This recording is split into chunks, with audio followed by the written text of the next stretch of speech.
Мешканці старого житлового будинку за адресою вулиця Пастера, 18, скаржаться на ситуацію, що склалася. Справа в тому, що під час узгодженими з ДТЕК роботами по заміні електролічильників співробітниками підрядної організації було пошкоджено пам'ятку архітектури, що була побудована ще наприкінці 19-го сторіччя.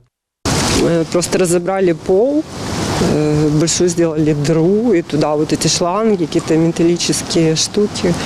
Ну, я не знаю, мне просто жалко дом, и там же и мраморные лестницы, и все. Мы как пытаемся ухаживать за этим. Вот витражи у нас были очень красиво.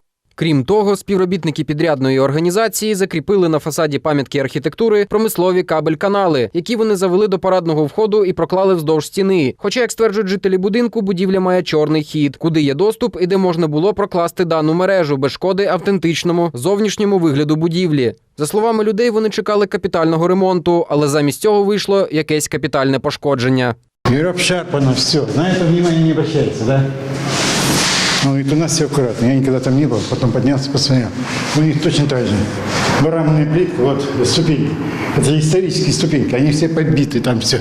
Також місцеві не розуміють, навіщо їм такі великі шафи для лічильників, адже металеві конструкції розраховані аж на 25 абонентів, а в парадних знаходиться лише по 6-7 квартир. Ну, я вообще впервые вижу такие ящики, и просто они, мне кажется, не вписываются. И так все такое бы неплохо подреставрировать, чем ставить. И просто некрасиво, и оно огромное. И зачем такое огромное, если там 6 или 7 квартир всего лишь? Зазначимо, за інформацією одеських ЗМІ, одесити вже написали офіційний запит з метою з'ясування наявності у компанії-підрядника узгодженого проєкту, дозволів на проведення робіт, зокрема від Департаменту охорони об'єктів культурної спадщини Одеської міської ради та пожежної безпеки. Павло Сичевський, Юрій Шинкаренко, Інформаційна служба новин.